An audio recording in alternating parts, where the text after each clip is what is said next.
Friends, first of all, let me thank each one of these panelists who actually made to feel that AI is very simple.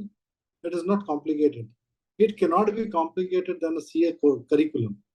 And it's been very simple and subtly done with live examples every time on different aspects. Most of the time, people are thinking that the programs which are being conducted by ICAI are focused on only practicing member. But this particular sessions which we have done were not for only practicing sessions, but also for the people who are working in industry, people who are decision makers, people who are business owners. They also have watched these videos and understood how simplified accounting, tax, and compliance can be. And that is a message which we try to give you all. Thank you, Chairman Sir, for giving the overview of activities of AI in ICAI. And this is the first time the committee has been formed by ICAI under the leadership of Daya Sir. Thanks to our President Ranjit Sir and Charanjot Singh Ji Nanda Sir.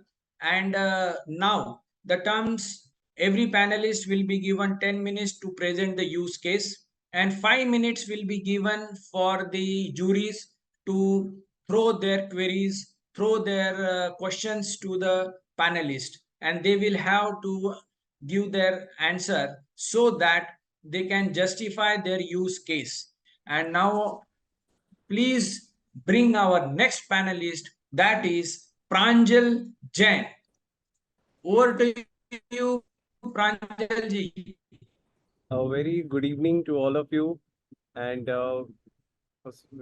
I just want to express my gratitude first of all that it is a wonderful initiative, and I'm happy to be a part of it. I will request the technical team please to allow me to share my screen. Yes, I hope my screen is visible. So, a very warm welcome to all of you to the semi-final of AI Hackathon Semi-Final 1 AI Innovation Summit. In this session, we are talking about transforming accounting and auditing with AI. So in this session, we are not going to talk about one particular tool, like use this tool and do this, use that tool, you do that. No. In this session, we are going to talk about how to transform your accounting practice, your auditing practice, using the AI features in a software called Power BI, which is by Microsoft and a business intelligence software. So in this particular software, we are going to talk about 3 degrees of automation. The first degree of automation that we will talk about is to move from our traditional accounting and auditing methodology towards an automated technology using Power BI. The second degree of automation that we will discuss will be through using the AI features of Power BI.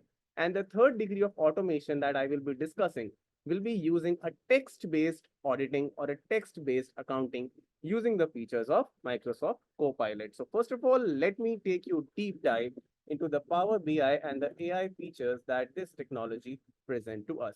So first of all, if you are going for an audit, what do? You first of all, you take up a company's balance sheet, you take up financial statements. That is a very old stuff now.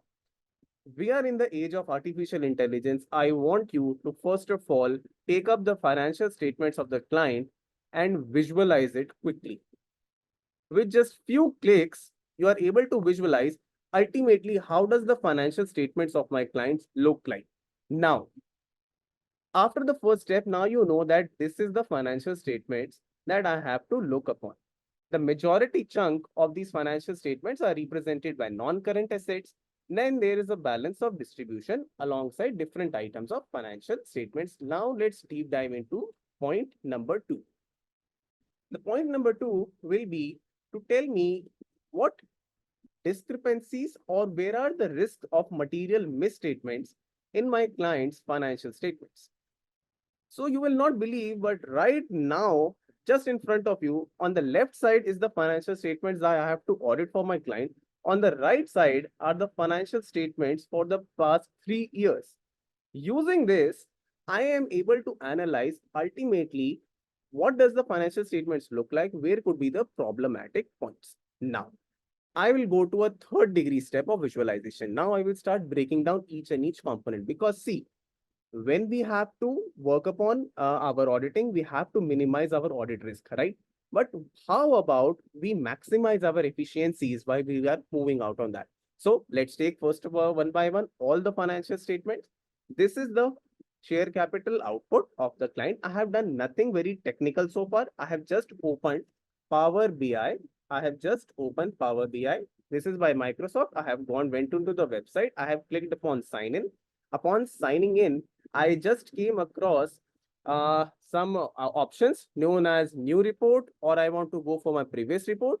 I just clicked upon my new report. I had to upload my data, and just this screen just pops up. Nothing technical so far. Very easy. I'm just adding one chart one by one, and I'm playing with my data. And now I'm going to show you that this is going to become very easy than the traditional way that we work upon. So I'm done with my share capital. Let me go towards my reserves and surplus. With just few clicks, I'm able to analyze that, okay, general reserves are more higher in quantity than the profit and loss. And these are the two major reserves and surpluses. And this is the last 3-year composition. Okay, so far, so good. Now, what I am seeing, if I take a look, I see that the current assets of the client are representing me some particular discrepancies, that in the current year, the current assets have shown a massive rise. I am coming to the AI part very soon. Please stay with me. Now, what I am doing, I will take up a detailed chart to analyze the current assets. I'll just take my chart. I will go to my table. I will just put up that this is my how the current assets of my clients look like. It shows me that the majority part is held by inventory. Then there is debtors. Then there are cash and cash equivalents. Let me go down to step number 4, which will be to analyze my inventory amount. And how am I going to do that? Let me show you. I will go to one more step. Here I will go by my inventory customers. Ultimately, which customers are having the major proportion? I see that out of 5 customers, Messrs. D and Company, they hold the majority amount of stake in my client's financial statements. What else I can say? I can see about the regional aspects of the client with just few clicks. I have done nothing technical so far. This, I have seen that in Mumbai, in the current year, the amount of inventory has just shot up. While if I see for the previous 3 years, for my client having different inventory sites at Chennai, Agra, Delhi, Chandigarh, Jaipur, they had stored at a common place, or they have not shown a large amount of standard deviation or a variance. So now I can pinpoint my efforts first towards the Mumbai stock, pull up the vouchers, then examine what's happening over there. But the thing now that you all have been waiting for, sir, where is AI in it? Let me show you where is AI in it. That was a first degree automation that I first discussed with you. Now, I have pulled up a quarter-wise quarter sales detail of the client. What I can see, quarter 4, there was 236K of sales, and then the next quarter, the sales almost just dropped by half. Why did it happen? Now I'm moving to second degree of automation. I just click upon right upon the column that I want to analyze. I select upon analyze. Why did it happen? The artificial intelligence built in this software showed me that there is a 47.84% decrease in the sales. Okay, but I am a chartered accountant. I'm more comfortable with numbers and graphs. I asked the software to show me numbers and graphs. I see that in this particular quarter, there had been a massive decrease, and in my sectoral composition, I see that out of furniture, technology, or office sales, it was the furniture sales that had taken a major amount of it. So now, whether I am going for an accounting aspect, whether I am going for an auditing aspect, I can quickly pinpoint my efforts as well as my team efforts to prioritize what I want to look. Further, I can also check that furniture में तो drop आया है, but in which regional aspect? I can see that in my eastern regions, in my eastern sites, there has been the most amount of decrease, followed by my central areas. But now you will ask me that you have just shown me about a decrease. there has been a sudden increase in the quarter aspect. Sir, what do you think about this? I said, no worries. I have a very powerful AI software. I just click on the column, I right click it, and I click analyze. Voila. What I see that there has been a massive increase in my corporate sector as compared to my consumer sector or my home office sector. So what I can do with that, I can first of all, being a chartered accountant, I can look whether there is an inflation, whether I see that the invoices have been inflated, whether I can see that for the corporate amount, when the sales have increased so much, whether the stock has correspondingly decreased or not. I can quickly cross verify. So my speed and my efficiencies have increased. Now you will ask me that what you did just now was for consecutive quarters. You went for Q4 to Q1, you went for Q3 to Q4. Can I go for different quarters? Of course I can. Now I'm going for Q1 to Q2, and I can see different quarters. What was the difference between them? Now it has been done for my segmental reporting. So if I want to go for reporting under my Indian accounting standards, I can use these aspects for my Attention, last minute left.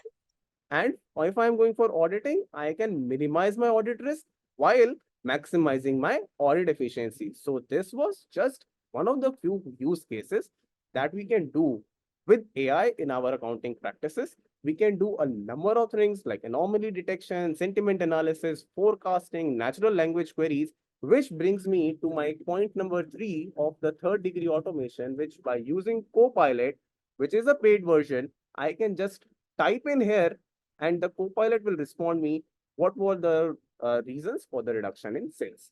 So I hope you really enjoyed this particular use case, and I believe that this use case has the potential to really transform when it comes to the theme of semi-finalists transforming. I believe that this has the potential to transform our practice. So thank you very much for giving me a precious time. I hope this adds value to you and your practice. Thank you so much. Thank you, Pranjal, for the transforming accounting and auditing with AI in Power BI. And you have taken the 3 years financials and shown us your demo use case. Now over to our juries. Thank you, Umesh bhai. Pranjal, nice presentation and something very nice which you showed. But one question which I need to ask you here is that I think for this thorough knowledge of Power BI is required by the members. So I will say that in this room, I will be the person that has the minimum knowledge on Power BI. Nahin, matlab, well, others do not have any knowledge, you have minimum knowledge, that could be accepted. But because Power BI, as I know, is a very nice tool, a very beautiful tool, and something which one should know. But unfortunately, amongst chartered accountants, not that prevalent. So your presentation was based on Power BI, which I think for chartered accountants is something which is deeply required. That I would agree. But you showed how AI could be incorporated. But most of the features are of Power BI, I believe. Once we learn this, we can. Okay, thank you. Thank you, sir. So here my question is nice. In fact, what we can see is that as a solution, we can have number of graphical presentation can be given to the clients also when we analyze their data as output using Copilot and Power BI. So how we can use this as a solution to continuously, even my team member should be able to use this as a solution to represent the firm while interacting with the client.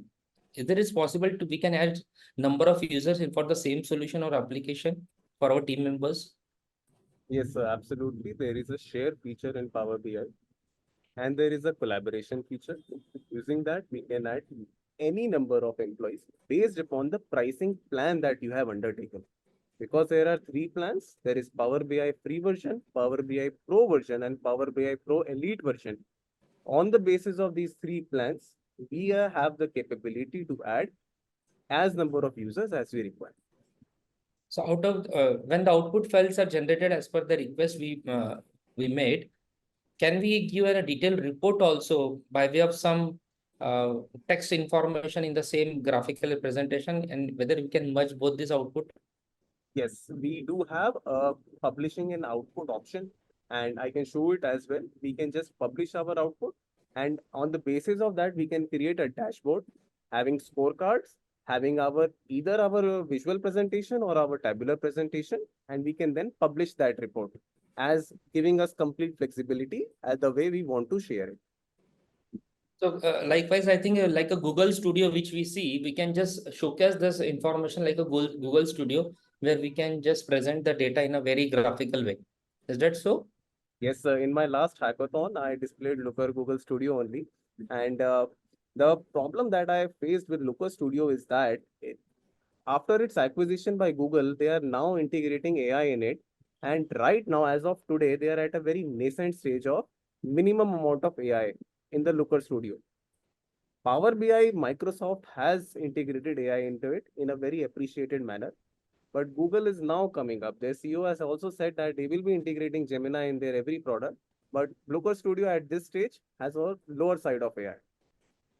I really like the presentation. In fact, this can be used while analyzing the MIS on a regular basis in a much better and a graphical way, so that member can use it for their clients also and for themselves and as a team to review internally for all the data. Appreciate. Nice presentation. Thank you. Thank you so much, sir. Thank you to all of you.